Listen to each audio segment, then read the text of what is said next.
Hello friends, कैसे हैं आप सब लोग and thanks for watching my channel. तो एक और हफ्ता ख़त्म हो चुका है और पिछले हफ्ते हमने डिस्कस किया था कि कैसे बाज़ार गिरा था बहुत तेज़ी से, लेकिन एक ही हफ्ते में पूरा काया पलट हो गया और बहुत शार्प रिकवरी आया है।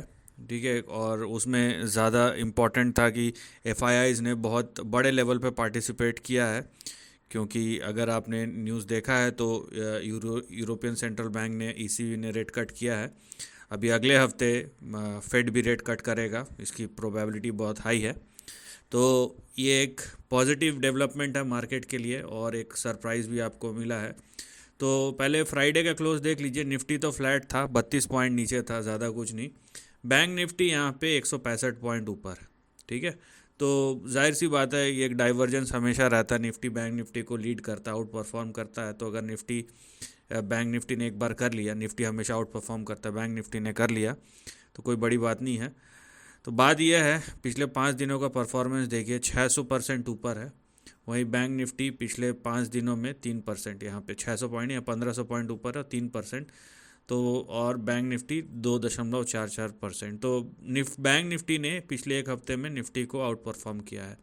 लेकिन अगर हम पिछले एक महीने का चार्ट देखें तो निफ्टी जो है 1200 पॉइंट मतलब 5% ऊपर है। वहीं बैंक निफ्टी 2000 पॉइंट 4.23%। तो यहाँ पे आपको हर लेवल पे दिखेगा, एक लेवल पे निफ्टी आउट परफॉर्म कर रहा है, एक लेवल पे बैंक निफ्टी आउट परफॉर्म कर रहा है। लेकिन जो हम अगर पिछले एक हफ्ते का ट्रेंड देखें तो निफ्टी से ज़्यादा आउट परफॉर्मेंस आपको बैंक निफ्टी में दिखेगा। और यही चीज़ हम चार्ट के थ्रू देखेंगे कि क्या हुआ है और क्या हो सकता है आने वाले हफ्ते में। ठीक है, और बाज़ार जितनी तेज़ी से भागता है और मूव्स अगर फास्ट हो जाते हैं, देखिए मूव्स में स्टेबिलिटी होना बहुत ज़रूरी है। अगर स्टेबिलिटी नहीं है तो वोलेटिलिटी कहीं ना कहीं हिट करता है। एनीवेज, बाज़ार में स्ट्रेंथ कुछ ज़्यादा ही है, तो यहाँ पे शॉर्ट करना मतलब अब अपने ही पैर में शॉर्ट करने वाली बात है। तो यहाँ पे देखिए, सबसे पहले तो ये हफ्ते आपको दिखेगा कि यहाँ पे एक फॉल्स ब्रेकडाउन हुआ और वहाँ से बहुत शार्प यहाँ पे आप मूव आया और क्लोज जो था यहाँ पे निफ्टी के चार्ट में 25,120 इसके ऊपर और बहुत शार्पली क्लोज हुआ है।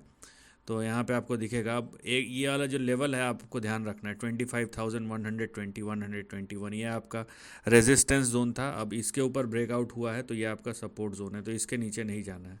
हम क्या करेंगे, क्योंकि ये डेली चार्ट था मैंने इसलिए लेवल दिखाया, तो हम अब चलते हैं आवर्ली चार्ट पे, क्योंकि हम अगले हफ्ते का यहाँ पे ट्रेंड एनालिसिस करेंगे।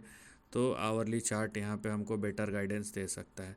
लेकिन आप ये, मैं इसको मिटा रहा हूँ, आप इसको ध्यान रखिएगा, 25,121 का लेवल। अब बात यह है कि आगे क्या। ठीक है, अब हम क्या करेंगे, क्योंकि हम अगले हफ्ते का ट्रेंड देख रहे हैं तो हम यहाँ पे नियर टर्म ट्रेंड को एनालाइज करेंगे और नियर टर्म ट्रेंड में डायरेक्शन खोजने की कोशिश करेंगे। ठीक है, तो क्योंकि यहाँ पे अब ब्रेकआउट हो चुका है तो आगे क्या। अब कंजर्वेटिवली अगर हम लेके चले, यहाँ पे मैं यहाँ पे सपोर्ट्स को कनेक्ट करूँगा, ये देखिए आप।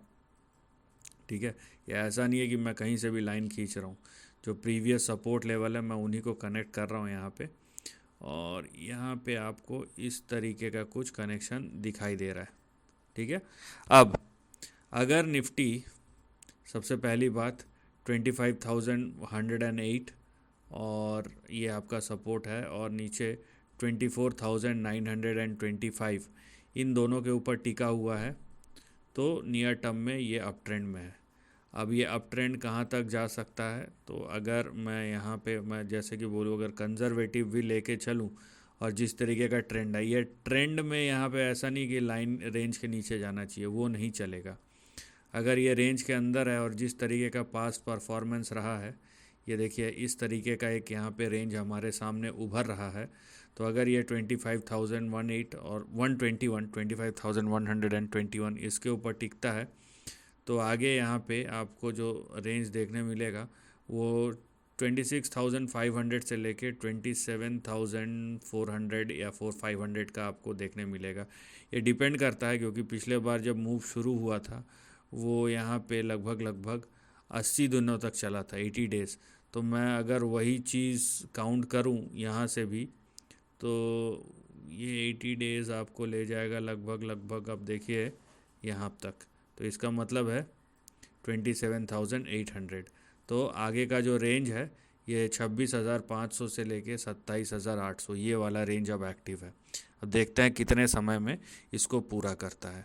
तो आपको बस यहाँ पे, क्योंकि फ्रेश ब्रेकआउट हो चुका है और यहाँ पे आपको बस रेंज के अंदर रहना है, इसके बाहर नहीं जाना है। ठीक है, अब चलते हैं हम निफ्टी बैंक की चार्ट की और वहाँ पे देखते हैं कि क्या हो रहा है। क्योंकि निफ्टी बैंक ने ओवरऑल, अगर आप, क्योंकि मैंने 1 महीने का चार्ट दिखाया, अगर इसको आप 3 महीने का देखेंगे तो मैं आपको दिखाई देता हूँ। देखिए पिछले 6 महीने में निफ्टी ने 15% दिया है, वहीं पिछले 6 महीने में बैंक निफ्टी ने सिर्फ 10% दिया है। तो यहाँ पे एक अंडर परफॉर्मेंस दिखाई दे रहा है। ठीक है, ये देखिए अब आपको समझ में आएगा कि मैं क्या बोल रहा हूँ। तो निफ्टी ने तो अपना ऑल टाइम हाई लगा दिया है, लेकिन बैंक निफ्टी अभी भी लैग कर रहा है। लेकिन अच्छी बात क्या है, अच्छी बात यह है कि यहाँ पे बैंक निफ्टी में आपको ब्रेकआउट दिख रहा है।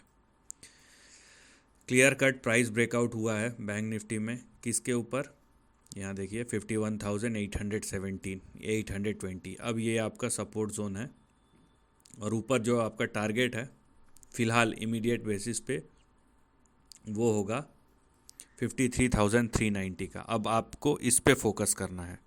अब इसमें मज़े की बात देखिए, अगर 51,900 जो क्लोज़ है यहाँ से यहाँ तक जाता है, लगभग 1400-1500 पॉइंट, मतलब 2.8%।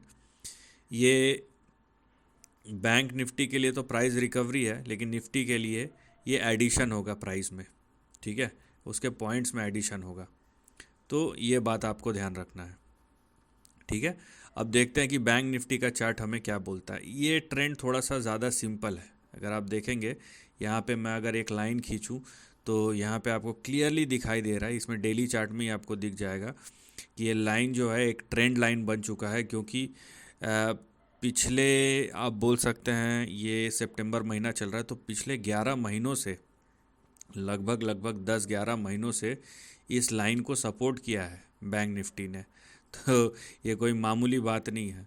तो बैंक निफ्टी के लिए आपका जो सबसे बड़ा सपोर्ट और स्टॉप लॉस है वो 50,619 का है। ठीक है, अगर ये 50,619 के ऊपर टिका रहता है, जैसे है अभी फ्रेश ब्रेकआउट हुआ है 51,817 के ऊपर, तो आगे जो लेवल्स होंगे वो कुछ इस प्रकार होंगे। यहाँ पे देखिए जो रेंज हमारे सामने है, इसको छोड़ के मैं थोड़ा सा कंजर्वेटिव रेंज ले लेता हूँ। ठीक है, इस तरीके का रेंज आपको देखने मिलेगा। तो आने वाले समय में जो रेंज ओपन हो रहा है, ये थोड़ा सा हम यहाँ पे एक हफ़्ते के लिए नहीं, चाहे निफ्टी हो, मैंने निफ्टी का जो रेंज दिखाया हुआ है अगले एक हफ़्ते का नहीं है, वो थोड़ा सा अगर आप कपल ऑफ वीक्स के लिए है, क्योंकि रेंज बहुत बड़ा है। ठीक है, तो अभी फ्रेश ब्रेकआउट हुआ, इसलिए रेंज के बारे में डिस्कस करना ज़रूरी है। तो फ़िलहाल तो बैंक निफ्टी के लिए ये वाला सेक्शन ओपन है जो कि 53,390 का है।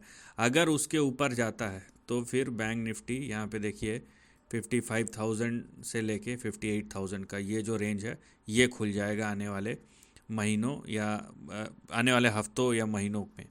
पिछले बार देखिए मूव कैसा हुआ था, ये लगभग दिया था 60 डेज़। अब उसके बाद यहाँ से यहाँ तक जाने में लिया था 160 डेज़। तो ये कैलकुलेट करना कि कौन सा 60 डे होगा या कौन सा 60 डे नहीं होगा, इसके लिए आपको फिर अलग से अपना एनालिसिस करना पड़ेगा। लेकिन ओवरऑल एक बात तो कंफर्म है कि ये जो रेंज है ये बहुत पावरफुल है, और ये रेंज आपको ये इंडिकेट कर रहा है कि आने वाले समय में बैंक निफ्टी एक रेंज के अंदर है और पिछले 1 साल से लेवल्स को सपोर्ट करते जा रहा है। खासकर जो लाइन है lower end of the range, ये बहुत अच्छा एक इंडिकेशन है कि इस तरीके से देखिए ये पूरा लाइन आपको एक सपोर्ट बेस बना के पिछले 11 महीनों से धीरे धीरे ही सही बैंक निफ्टी भी ऊपर जा रहा है, भले ही मोमेंटम से ना जा रहा हो। तो चाहे निफ्टी हो या बैंक निफ्टी, दोनों फ्रेश हाई लगा चुके हैं और अब ये फ्रेश हाई मार्केट्स को नए ऊंचाइयों पर ले जाएगा, शेयर्स बढ़ेंगे। और अगर कोई वोलेटिलिटी अननेसेसरी नहीं आता, जैसे कि हमने पिछले हफ्ते के क्लोज देखा था, उस वजह से पूरा ट्रेंड शिफ्ट हो गया था, लेकिन जिस तरीके से बदला है बाज़ार, तो जाहिर सी बात है चाहे निफ्टी हो जहाँ पे 25,120 का लेवल के नीचे आपको अभी भी थोड़ा कॉशियस रहना है, और बैंक निफ्टी में अगर आप देखिए 51,817, इसके नीचे आपको, इसके ऊपर सस्टेनेबिलिटी चाहिए। तो आगे फिर यहाँ पे बड़े लेवल्स खुलते हुए दिखाई दे रहे हैं आने वाले कई हफ्तों के लिए। So this is the end of the video, thanks for watching.